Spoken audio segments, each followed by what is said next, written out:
တကားလေးကြရင်လေကိုပါမင်းကျင်မှာလုံးဝတိတ်ဆိတ်သွားတယ်လို့ခန်းစားရဘူးလား ဘသူစီကားမှဘာစကားမှမကြားရတော့တယ်လို့မျိုးပေါ့ ဟုတ်တယ်ခေါင်းဆောင်ဒီစီကလမ်းညွှန်မှုတွေပြောင်းနေလဲဘာလို့ဘာကန်ရမှမသိဘူးရှေ့ဆက်ရမယ့်လမ်းလည်းမမြင်ရတော့ဘူး အားလုံးကမိခိုးတွေဖုံးနေတယ်လို့မျိုး အဲ့ဒီလိုပဲဒီနေ့ကျွန်တော်တို့ဆွေးနွေးမယ့်အကြောင်းအရာက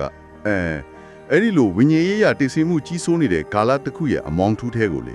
ညတန်းကောင်ရံမှာထိုးဖောက်ဝင်ရောက်လာတဲ့အတန်တန်အကြောင်းပါပဲ အဲ့ဒီခေရဲ့အခြေအနေကိုလေထာဝရဘုရားကြီးနှုတ်ကပတ်တော်ရောက်လာခဲ့ဘုရားသိနေမိလဲနဲပါလာဤဆိုတဲ့စာကြောင်းလေးတစ်ကြောင်းကအကောင်းဆုံးပုံပေါ်နေတာပဲ ဟုတ်တယ် ဒီနေ့ခေတ်စကားနဲ့ပြောရရင်တော့ကုမ္ပဏီတစ်ခုမှာ CEO ကလာပေါင်းများစွာဘာမှမပြောတော့ဘူး ဘာ vision မှမကြပြတော့ဘူး အစီအဝေးလည်းမခေါ်တော့ဘူးဝန်ထမ်းတွေအားလုံးကိုယ့်လို့ကိုယ်လုပ်နေပြီမဲ့ဘယ်ဥဒီချက်ကိုသွားနေမှမသိပဲလမ်းပြောင်းနေတဲ့အခြေအနေမျိုးနဲ့ခက်ဆင်ဆင်ပဲ အဲ့ဒီလိုအိုးမိုင်းနေတဲ့ကာလာရဲ့အလဲဘိုဟိုမှာ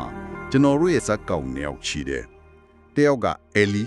အသက်ကြီးပြီးမျက်စိပါမွဲနေပြီဖြစ်တဲ့ Yes We Rock ဟိတ်ချုပ်ကြီးပေါ့ ဟုတ်တယ်သူ့ခေတ်ကကုံဆုံးချိန်နီးနေပြီနောက်တစ်ယောက်ကတော့ရှမွေလာဘီမန်တော်ထဲမှာအဲလီကိုကူညီပေးနေတဲ့လူငယ်လေး အလုတ်တင်လေးလိုမျိုးပဲ အဲ့ဒီတော့ကျွန်တော်တို့အတူတူစူးစမ်းခြင်းနဲ့မိကုံကအားလုံးတိတ်ဆိတ်နေချိန်မှာဒီကောင်လေးကဘလို့လို့အတန်တန်ကိုကြားပါတာလေပြီးတော့အဲ့ဒီအတန်ကသူ့တယောက်တည်းရဲ့ဘဝကိုတင်မဟုတ်ပဲ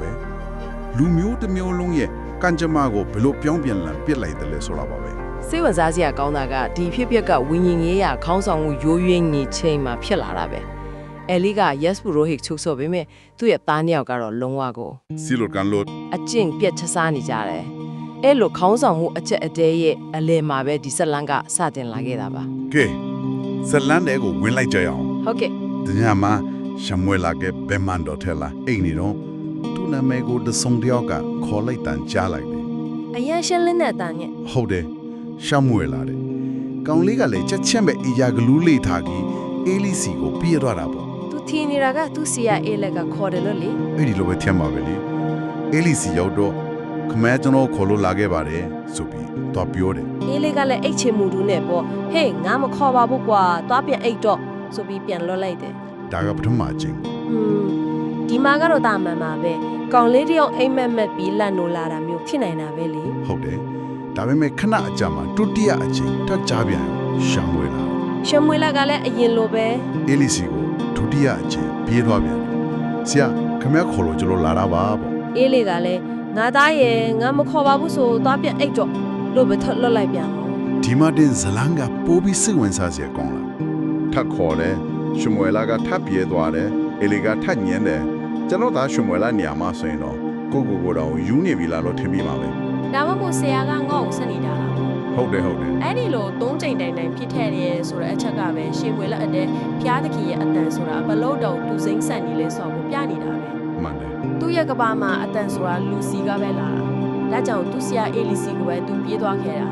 ဒါပေမဲ့ဒီချက်တဲ့ပိုပြီးလေးနဲ့တဲ့ချက်တစ်ခုရှိနေသေးတယ် အဲ့ဒါကဘာဖြစ်မလဲ အဲ့ဒါကတော့ Jet Pro Hit ချုပ်ကြီးဖြစ်တဲ့အေလီကိုရိုင်းတောင်ဘာဖြစ်လီမှန်ချက်ချင်းမသိဘူးဆိုတာလေ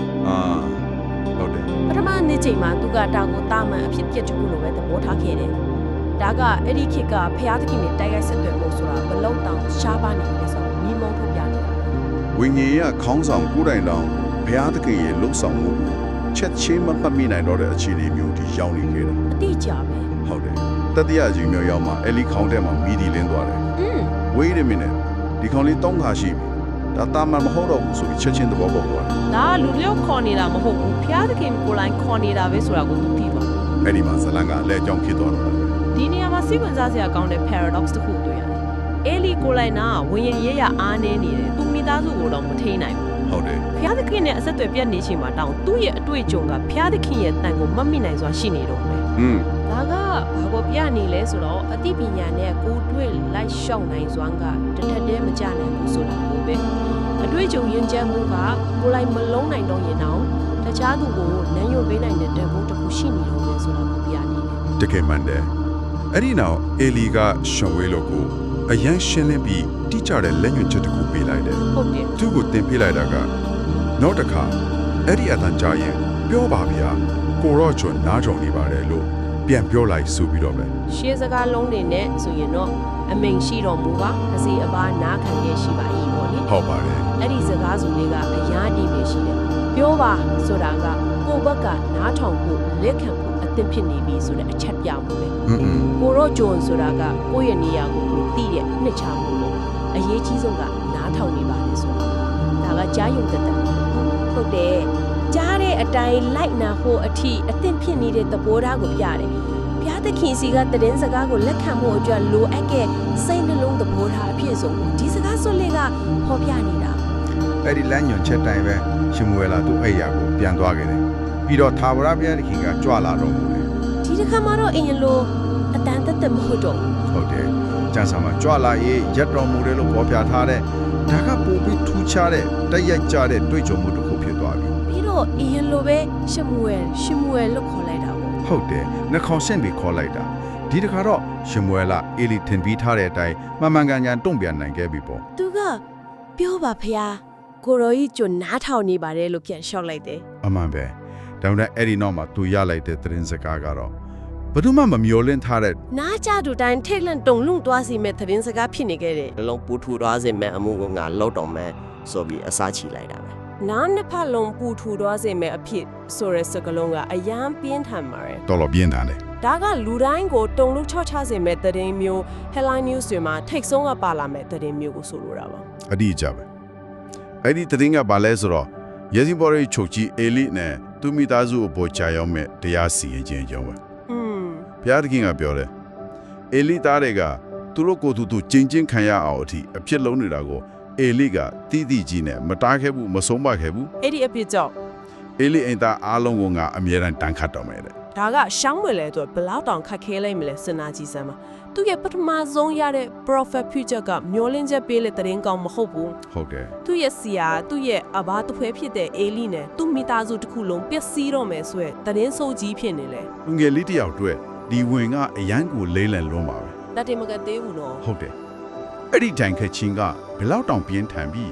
းပြန်ပြင်လို့မရတော့ဘူးလဲဆိုရင် အေလီအိမ်သူအိမ်သားတွေရဲ့ဒုစရိုက်အပြစ်ကိုဘလို့ရစ်ပူဇော်မှုနဲ့မှဘလို့ကောင်းမှုကုသိုလ်နဲ့မှပြန်ဖြတ်လို့မရတော့ဘူးလို့ပြက်ပြက်သားသားမိတ်ကြခဲ့တယ် ဒါကလုံးဝ final decision ပဲအပြစ်တက်ခွင့်မရှိဘူး ဒီအဖြစ်အပျက်က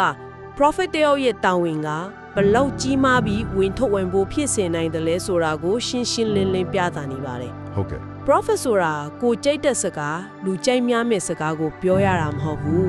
းဖိရသခင်စီကလာတဲ့သတင်းစကားကိုတစ္ဆန်ရှိရှိပေးပို့ရတာ အဲ့ဒီသတင်းစကားကဘလောက်ပဲခက်ခဲကြမ်းတမ်းနေမှာစေ ဘသူကိုပဲထိခိုက်စေပါစေအမှန်တရားကိုထုတ်ဖော်ပြောဆိုရခြင်းရဲ့ဝင်တော့ဝင်ပိုးကိုရှမွေလက်ကသူ့ရဲ့ပထမဆုံးတာဝန်မှာကတည်းကစကင်ထိုင်းခဲ့ရတာပဲ အဲ့ဒီညကရှမွေလက်အတွက်တော်တော်လေးရှည်ကြခင်မှာတည်ကြတယ် တညလုံးအိပ်ပျော်တော့မှမထင်ဘူး ကျွန်တော်လည်းအဲ့ဒီလိုပဲထင်တယ်နောက်တနေ့မနေ့ရောက်တော့သူကပေးမှန်တော်တကားတွေကိုဖွင့်တယ်ဒါပေမဲ့သူစီခဲမှာတော့သူကြားခဲ့ရတဲ့အကြောင်းကိုအေးလီကိုဖွင့်ပြဖို့အရန်ကြောက်နေခဲ့တယ် ကြောက်မှာပေါ့ ကျွန်တော်စဉ်းစားကြည့်နေတာကောင်းလေးတောင်အနေနဲ့သူ့ဆရာကိုခမရတို့မိသားစုတစ်ခုလုံးပျက်စီးတော့မယ်ဆိုတဲ့တည်င်းမျိုးတော့ပြောရတာဘယ်လောက်တောင်ကြောက်စရာကောင်းလဲမလဲ ဟုတ်တယ်ကျမတို့တော့ကိုယ်တငယ်ချင်းကိုသတင်းဆိုးတစ်ခုတော့မပြောရဲတာမျိုးရှိတတ်တာပဲလေ အဲ့ဒါပေါ့ဒါကလည်းသဘောကျပါတယ် ဟုတ်တယ်ကောင်းလေးကြောက်အနေနဲ့သူ့ရဲ့ဆရာကြီးအာနာရှိဆုံးလူတယောက်ကိုအဲ့ဒီလိုသတင်းမျိုးဘယ်လိုလုပ်ပြောရဲမှာလဲ ဒါပေမဲ့အေးလီကရိပ်မိပုံရတယ်သူကရှင်မွေလောက်ကိုခေါ်ပြီးမဲတယ်မင်းကိုဘုရားသခင်ကဘာတွေပြောလိုက်တယ်လဲငါ့ကိုဘာမှဖုံးကွယ်မထားနဲ့တယ် ရှင်မွေလကတုံးဆိုင်နေမှန်းတီတော့အေလီကဒီချက်ပေါ်ပြင်းထန်တဲ့စကားနဲ့ဖိအားပေးခဲ့တယ် ဟုတ်တယ်သူကရိုးရိုးတောက်ဆိုတာလည်းမဟုတ်တော့ဘူး ရှင်မွေလလေမင်းကပြောလို့မရတော့တဲ့အခြေအနေကိုဖန်တီးလိုက်တာ အေလီကဘုရားသခင်မင်းတော်မူသမျှတဲ့ကတခုခုကိုတော့မင်းငါကိုဖုံးကွယ်ထားခဲ့ရင်ဘုရားသခင်ကမင်းကိုဒီတက်ပေါ်ပြီးတန်းခတ်ပါစေဆိုပြီးကျိန်ဆိုပြီးပြောခဲ့တယ် အဲ့တော့ရှင်မွေအတွက်ရွေးချယ်စရာမရှိတော့ဘူး ဟုတ်တယ်မပြောရင်ကိုယ်ပါတန်းခတ်ခံရမယ့်အခြေအနေဖြစ်သွားပြီ အေလီကမန်တရားကိုတည်ချင်နေခဲ့တယ်ဘယ်တော့ပဲခါးတီးနေပါစေသူရင်ဆိုင်ဖို့ဆုံးဖြတ်ထားပုံရတယ် သူ့ဘဝရဲ့နောက်ဆုံးအချိန်ဒီမှာသူအမှန်တရားကိုမသိပဲမသိချင်တော့ဘူး အဲ့လိုဖြစ်နေတယ် ဟုတ်ပါတယ်အဲ့ဒီခါမှာတော့ရှံဝဲကကြောက်ကြောက်နေပဲသူကြားခဲ့သမျှအရာအလုံးကိုဘာတစ်ခုမှမထိန်ဝက်ပဲအမှန်တိုင်းအကုန်ပြောပြလိုက်တယ် အဲ့လိုကြောက်စရာကောင်းတဲ့သတင်းစကားကိုကြားပြီးတဲ့နောက်အေလီရဲ့တုံ့ပြန်ပုံကတကယ်ကို အံ့အားသင့်စရာကောင်းသလိုလေးစားဖို့လည်းကောင်းတယ် ဟုတ်တယ် သူကဒါဟာချောင်းရဖျားရဲ့အမှုပဲသူအလိုရှိတဲ့အတိုင်းသူလုပ်ပါစေလို့ပဲပြန်ပြောခဲ့တယ် ဒီစကားကတော်တော်လေးနဲ့ဆိုင်တဲ့လူအများစုကဒီစကားကိုနှိမ်ချခြင်းရဲ့အထုအထိတ်လို့မြင်ကြတယ်။မှန်ပါတယ်သူကဘုရားသခင်ရဲ့တရားစီရင်မှုကိုလက်ခံအခန့်ခံလိုက်တာ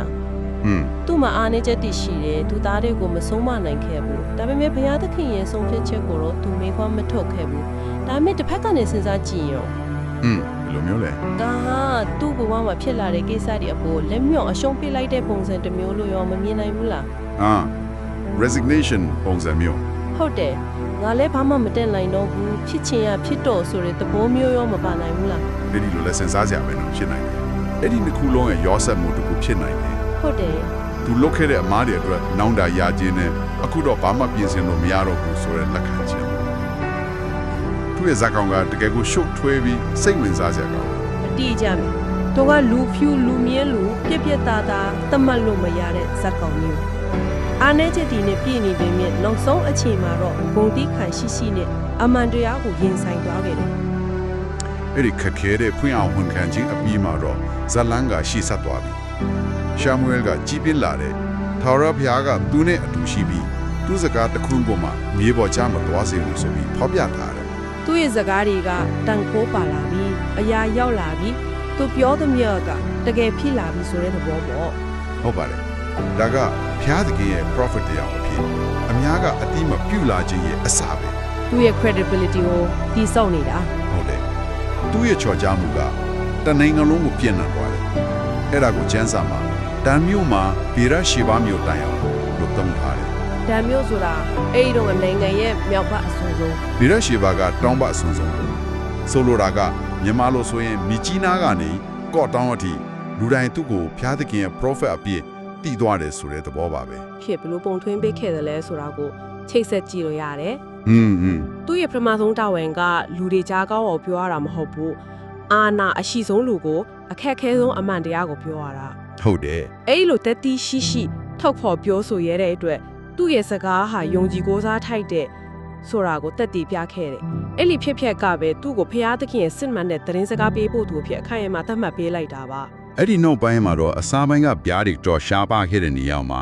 အခုတော့ဘုရားသခင်ရဲ့နှုတ်ကပတ်တော်ကရှင်းမွေရညတဲ့တဆင့်ပုံမှန်ထွက်ပေါ်လာတော့တယ် တိတ်ဆိတ်ချင်းခေတ်ကကုံဆုံးထားပြီ ကုံဆုံးသွားပြီ ဒါတော့ဒီဇလန်ကဝိညာဉ်ရဲ့ခေါင်းဆောင်မှုလက်ဆင့်ကမ်းခြင်းကိုရှင်းလင်းစွာပြသနေပါတယ်ရိုးရွံ့ကြဆင်းလာနေတဲ့အေလီရဲ့မျိုးဆက်ကနေ တန်ရှင်းပြီးအတိတ်ခေါ်တော်မူခြင်းခံရတဲ့ရှင်မွေအစီကို ဟုတ်တယ်ဝိညာဉ်ရေးရာတာဝယ်တွေကူပြောင်းသွားပုံကိုဖော်ပြနေတာပါ